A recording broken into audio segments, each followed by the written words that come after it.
Hey y'all, good night, good evening, good morning, good afternoon. But if you're watching this live, then you're part of the late night crew that's been catching me.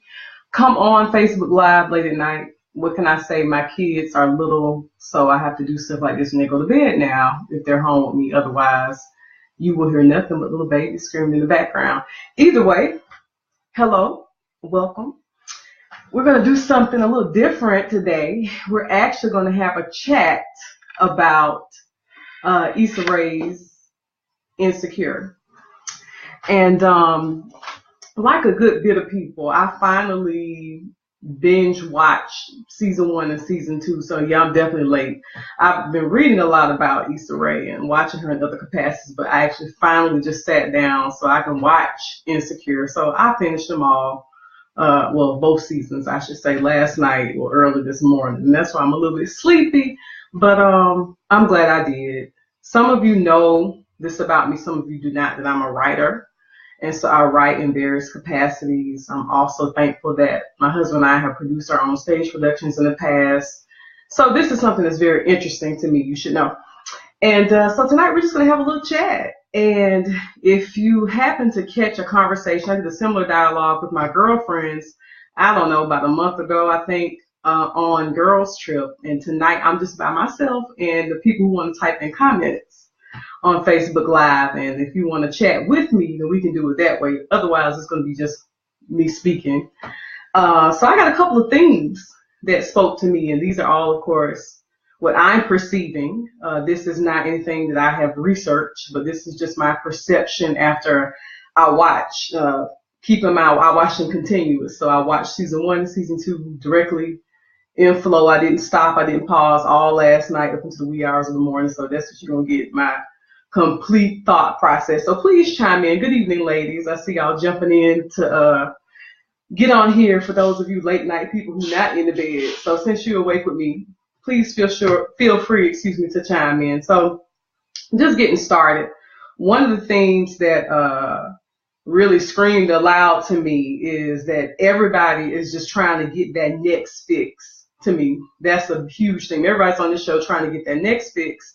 And if you're like, what am I talking about? As you can catch in my title, it's called Chasin Feelings, because I believe that's what people are doing on this show. I'll give an example. When we think about the character Molly, who is played by the beautiful Yvonne Orji. For those of you who follow her story, she is a virgin in real life. So it's very interesting to see her portray this character who is very sexual in activity on the show. And yeah, I am tired, Chastity, because of this reason. But hey, you know how I do stuff. So Molly's next fix that she's always trying to get, to me, is sex. That's the bottom line. So when we hear the character speak aloud, the guise is that she's looking for a relationship. She's looking for, and there may be also some other parallel thing that she's probably trying to achieve what she thinks her parents have for a certain period of time in the show. But I actually believe that that's a front. Hi, Makiba. Hi, beautiful. Hi, everybody. So I think that's a front. I don't think that Molly really wants a relationship. I think that she may believe, a part of her may believe that she wants that. And let me back up and say, I don't want to say that she doesn't want it. I'm going to say that fear is keeping her from it. And I'm believing that she is actually self-sabotaging her own potential to be in a monogamous relationship with someone. And she self-sabotages to me a lot by her initial just diving in, jumping in to have sex and doing too much, like getting a little close and being all over the men in different instances. So I don't know, that's Molly's thing, but that's big for her. And so we hope that she can navigate her way through that further along. And I would like to say that for Issa, her big fix to me, it deals with achievement. And somebody may disagree with me because when you think about her, at first, we think about her and her job. It seems like she's not really interested in her job. It's something that she got out of college and she's just going with the flow for a little while. But if you dig a little deeper, I think that Issa does have a thing with achievement. This is what I mean. So we know that she's the awkward black girl, and that's what she's coming out of. So there's something that she desires to achieve with relationships. Let's deal with that first. And what I mean is, so, you know, when we're introduced to her character, she's not happy with her then present relationship with Lawrence. She's not. And it seems that it's a lot to do with how she perceives him to be.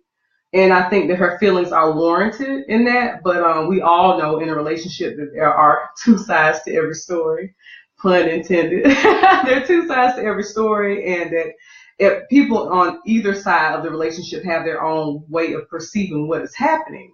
So I'm thinking that, you know, the background in my mind, what I'm making up is that Issa probably saw some things in Lawrence. She probably saw a man who she thought was ambitious and could achieve certain things with his goals. When we think about his app that he was working to create, but then somewhere what she imagined to be happening did not occur, and she became uninterested. I would say, like, it became like dry. It became, I hate to say dry, but because that can mean all sorts of things, but it was dry in all sorts of ways.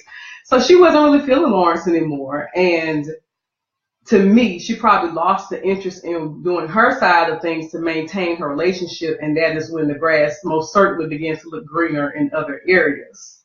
So this thing that she hoped to achieve was not happening in that way. I will also say that another thing for Issa that deals with this achievement thing, and stay with me, it deals with her state of being, which transitions and it changes from whatever she's going through at the moment. So she went through this phase of first, okay, I'm going to try to maintain this relationship. Okay, now I'm not feeling him. And actually now I have this other interest of the love that could have been, or what would have happened if we did pursue this further, to now she becomes hurt.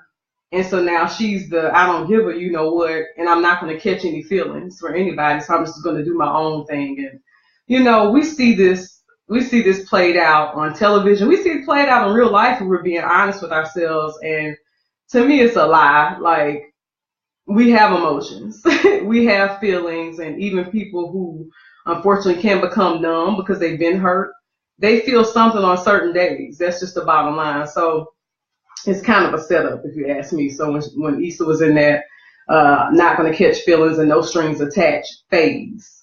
So I'm going to pause for a moment. For those of you who are still on here, I want to see what you have to say, because I am talking a lot. And I want you to give me some feedback about your take on some of the things that I've mentioned. I'm just going to wait for a few seconds.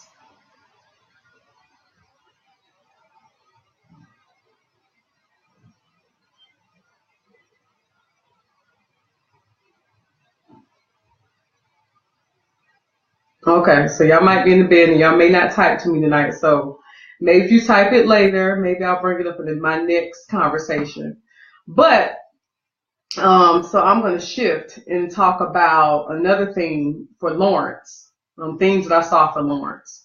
And Lawrence is really big on externalizing internal issues and actually projecting those issues onto other people, in my opinion.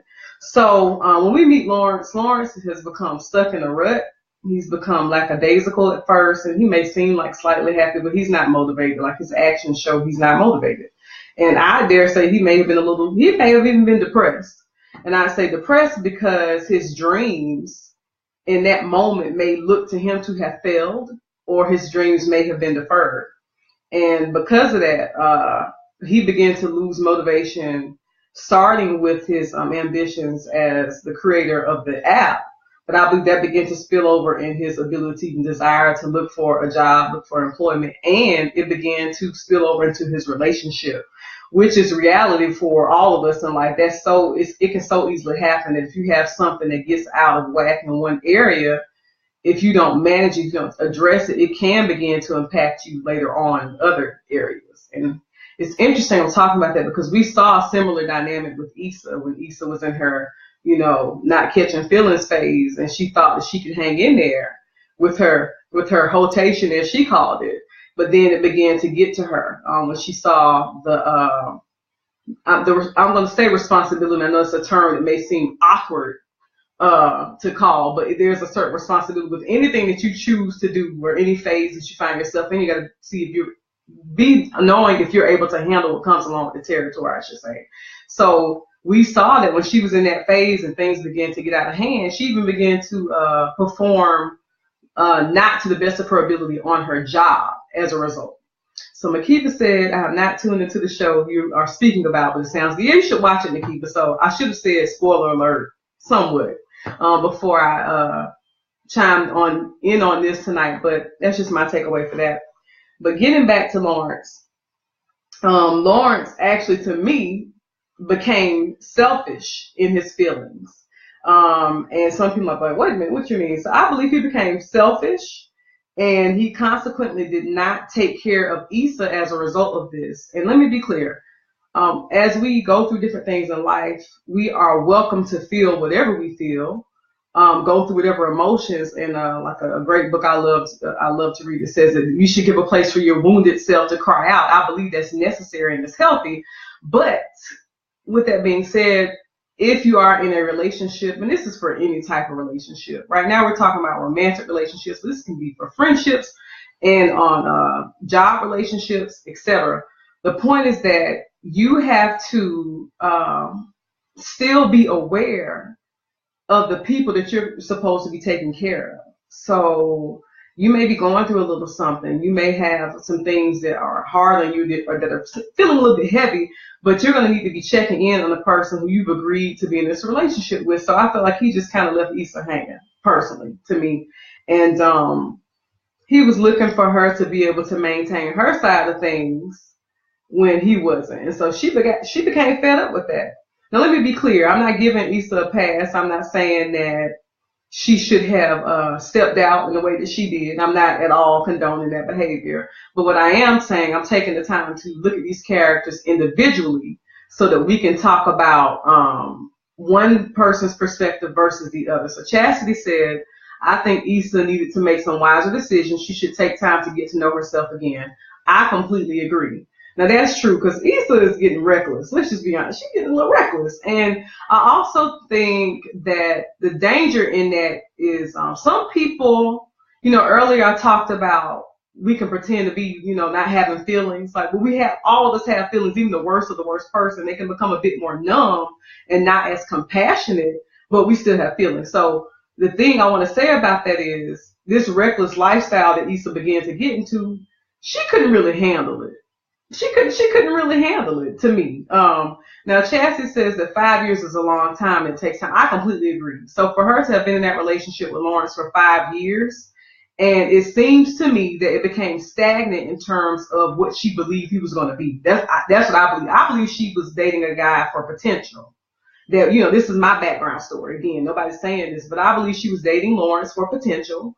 Which school did he go to? I think he graduated from Georgetown, one of the Ivy Leagues, I'm pretty sure.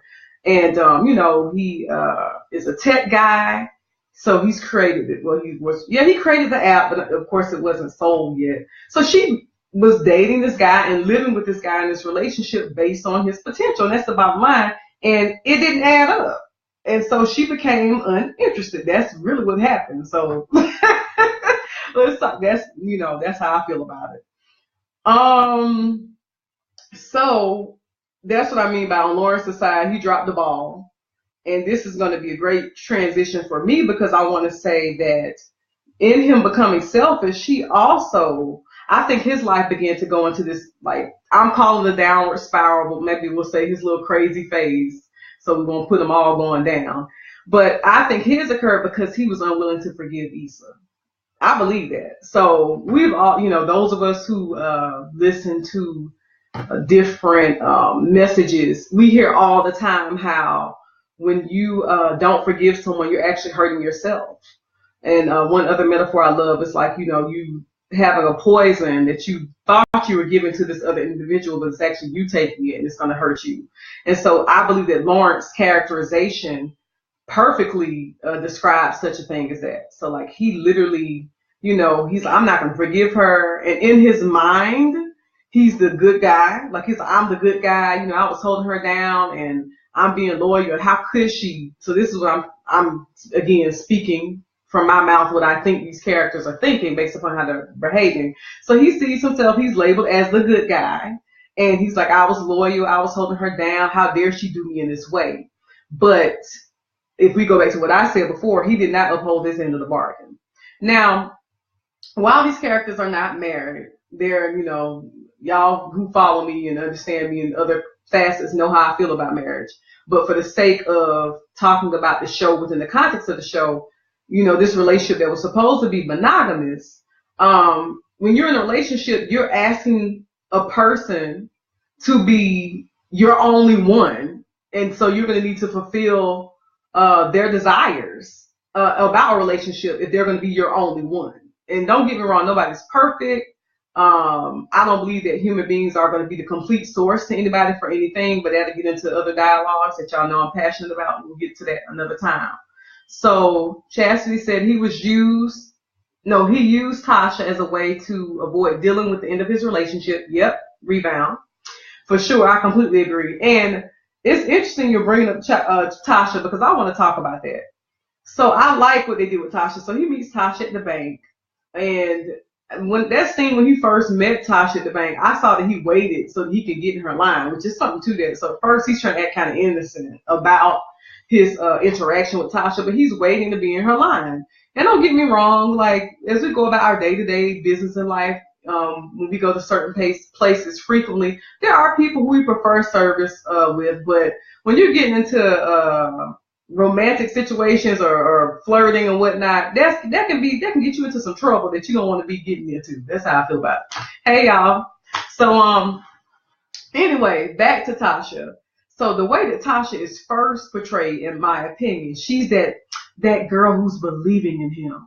Tasha is the woman who's believing in him when his girlfriend she's no longer doing that. So shame on her. So this is the woman who's going to step in and encourage and support this man and tell him that he can be all that he can be. So that is how I believe that she was first introduced. And Chastity said she made him feel better about himself. So to me, that goes along with what I'm saying. So, so that's how she starts out. Okay. And so it catches his attention. At first, I think he's still trying to honor his relationship, and he's trying to act like he's not seeing her. Now, personally, I believe there could have been more boundaries set into place to not get into the situation they got into to make her be an item of choice, I should say, once he got hurt. But that's another conversation for another day. So Charlene said heard so much about this show, haven't watched the episode yet. So yeah, so you might not want to be listening to this because I might be doing a little bit of spoiling some things because I want to talk about this. But welcome and hello to everybody who's my late night crew. So yeah, so there were some little sticky situations, and again, this is easy to happen in life when you go about your day-to-day business. There are people who you find to be a bit more charismatic, who you may talk to, but you got to have some boundaries in place so you won't just happen to fall into something you shouldn't be into. So Nicole said, hey, Nicole, and then Chastity said, I did not like how they were eating lunch with her. Exactly. So like when she sat down at his table for lunch, and of course we also know this character, she's always having her cleavage exposed. Like that's intentional. We know that. But like she was always trying hard, in my opinion. And the stigma in society is that men are naive to this and they don't see it, whatever. So I believe, yeah, that should have been backed up. Now, don't get me wrong. You can sit at a table and eat lunch with somebody, and there is an appropriate way to do this. But I just felt like he did. When she sat at the table, he should have backed up, or they should have been at the table. That's how I feel about that too, Chastity. So, but back to Tasha. So she was portrayed to be the woman who was believing in him, but I never saw her as somebody that he would seriously date. And that's no offense to her. I'm not going to get into knocking on the character, but it literally was somebody just to gas his head up. It was a perfect rebound to me. So Tasha was the perfect rebound to me. And they quickly, obviously, got into a sexual situation. And as his friend pointed out, he wasn't even taking her on dates. So I can't see how she thought it was a relationship either. Now, that's my opinion. But unfortunately, there are times when people in life do fall into sexual situations and they convince themselves that they have a full relationship when all it is sex. So, Yeah, that was problematic. I didn't see that as a relationship, and I don't know how she did either. She got comfortable real quick. Now, granted, I don't know the timing. I'm saying that, but you know, in television, time lapses occur if they're not giving us a ticker. I don't know, but so you said that Chad always told Lawrence the truth. He sure did. Now I like with Chad. Let's say to Lawrence, his character is funny. So yeah, for sure. That's definitely, you know, those are some of my takeaways about that. And I just really want to go back to again. You could tell that Lawrence thought he was proving something, and maybe he thought he was punishing as well. I could be wrong. He may not have thought that far into it. He may have been only thinking about himself, but I feel like he may have thought that he was also punishing Issa. And it's just, it was dangerous for him. Like, I feel like he got all the way out of whack. Like, what are you having threesomes for? Like, why? You know, like he was, like I thought it was kind of tight in terms of bringing something full circle when Tasha got mad at him and said, you think you're a good dude, but really you're a da-da-da boy. So, so like, she called it out. And that's, you know, it definitely happens. So I think that's all I got to say about this tonight. But I thank you, ladies, who have joined tonight for this little chat. And if there were any men who I don't know about, thank you for joining as well. And I hope to be doing something like this again with you in the near future. So if there's some things that you know you want to talk about where we can dialogue back and forth on here, please let me know.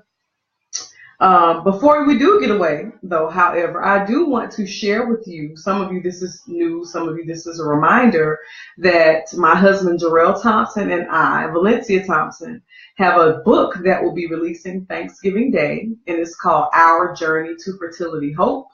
We would love your support for this book. If for some reason you're not familiar with our story, you can read more about it on Instagram or Facebook at Fertility Hope.